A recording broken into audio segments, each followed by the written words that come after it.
नमस्कार मौसुमी रोसई चैनल आउ एक नुआ वीडियो को स्वागत करुछि।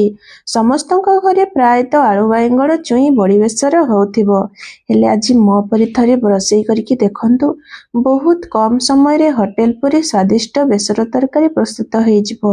ना आलू चुई को तेल रे भाजबा पई पड़िबो ना अधिक तेल लागिबो, सब गोटा गोटा रहिबो किंतु बहुत कम समय रे प्रस्तुत हो जिवो।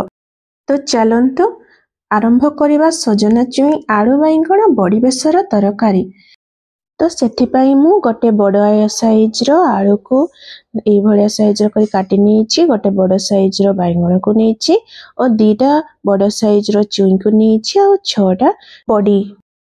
आमे प्रथमे मसला प्रस्तुत करनबा। सेथिपाई आमे नबा गोटे चम्मच मेथी, गोटे चम्मच जीरा और गोटे बड़ चम्मच धड़ा सरसो, आपण कला सरसो भी नहीं पारंती। तो एबे आमे ताको प्रथमे सुखिला रे ए भलिया ग्राइंडिंग करि नबा। देखंतु तापरे आमे 7-8 केला रसुण देबा, गोटे लंका देकी पानी देकी भलो भाबरे ताको ग्राइंडिंग करि नबा, पूरा जेमती पक्का पेस्ट तयारी हबो। ए भलिया पेस्ट तयारी करनेबे। तापरे आमे कड़ाई बसेबा और सेथिरे 2 बड़ चम्मच सरसो तेल देबा आ बड़ी को देबा आ भलो भाबरे नाली नाली हेबा पर्यंत ताको भाजिबा। आपण जेते बेले भी बड़ी बेसर तरकारी करूछंती आपण सरिसो तेल ही यूज करंतु, देखिबे तार टेस्ट और द्विगुणित हो जाई थाए। ए सब नाली नाली करिकी भाजी हे गला परे आमे ताको प्लेट को काढी आनिबा।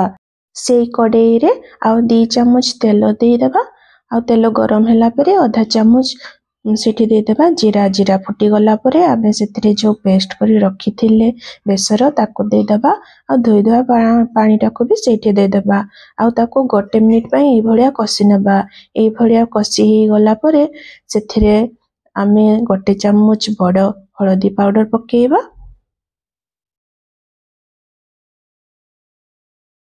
तापरे आमे गोटे चम्मच काश्मीरी रेड चिली पाउडर पकेइबा। आपण एथिरे लंका पाउडर भी पकेइ पारंती जदि आपण अधिक राग खाउथांती, जेहेतु छोट पिला भी खाइबे सेथिपाई मु अधिक राग करूनी। मसला को आमे ए भलिया 2 मिनिट कसी सारला परे एबे आमे ताको घडण दे दबा नून पकेइकी। समस्ते कहंती जे ए भलिया मसला को कसिले पिता लागि थाए कि तो सेमिति किछि भी न जमा भी पिता लागिबोनी। आपण सेथिरे टिए नून पकेइकी ए भलिया 2 मिनिट पई कवर कर नेबे। तापरे आमे जो काटी रखी थिले परिबा ताको गोटा गोटा करिकी सब पकेइ दबा। भाजिबा पई जमा भी पड़िबोनी आ देखिबे जमा भी तरकारी रे मिसी जीवनी परिबा कि जुई भी जमा फाटी जीवनी कि मिसी जीवनी। ए भलिया टिके एपट सेपट कर सरला परे सेथिरे आमे पानी दे देबा आ स्वाद अनुसार लूण दे देबा। आपण एकाथरे ही पानी नै जिबे आ ताको घडै देबे जतिकी आपण सिजिबा पई टाइम लागिबो। तापरे ताको आमे 10 मिनिट पई घडै देबा। 10 मिनिट हे गला परे घडणी काट देबा।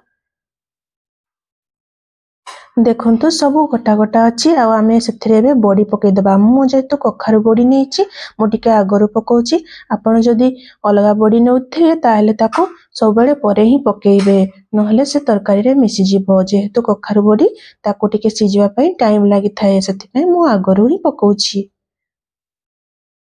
एबे हमर तरकारी रेडी हेछि।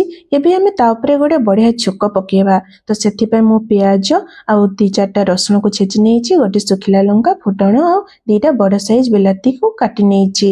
एबे हमें आ गोटे पेन रे तेल गरम करिवा, सरिसा तेल तापरे फुटण को देबा। फुटण फुटी गला परे लंका आ प्याज छेचा हेतिबा रसुन को तापरे देबा। आपण सेथिरे रसुण को निहाती ऐड करंतु, तार फ्लेवर बढ़ जाय थाए। एबे हमें कटा टमाटो को पकेइ दबा। टमाटो सब बेले आपण अधिक ही व्यवहार करंतु काहेकि ना बेसर तरकारी रे टमाटो अधिक पकेइले खट्टा लागिथो। खट्टा बेसर तरकारीटा आउरी भल लागि थाए। एई भलिया सिजी गला परे एबे हमर प्रस्तुत हेई गला छुंको पई। आ एबे हमें फुटुथिबा तरकारी ऊपर छुंकोटी को पकेइ दबा। तो बास आमर रेडी हे गला एबे आलू बाइगण चुई बड़ी बेसर तरकारी। आपण चाहिले को एबे कवर देके आ 2 मिनिट पई कसी परिबे, किंतु न कले भी चलिबो। लास्ट को हमें धनिया पत्र दे देबा। एबे हमें प्लेट को सर्व करनबा। गरमा गरम भात सहित हो बा रोटी सहित हो, आपण थरे खाई के देखंतु बहुत भल लागिबो। ताले भिडियोटी को शेष पर्यंत देखिथिबारु आपनकु धन्यवाद। आ एमिति सब बेले भल पाइबा दउथांतु। भगवान पाखरे एतिकी प्रार्थना आपण भी भलरे रुहंतु और नुआ नुआ वीडियो देखिबा पई मो चैनल को सब्सक्राइब निहाती करंतु। तो आज पई रहूची नमस्कार। जय जगन्नाथ।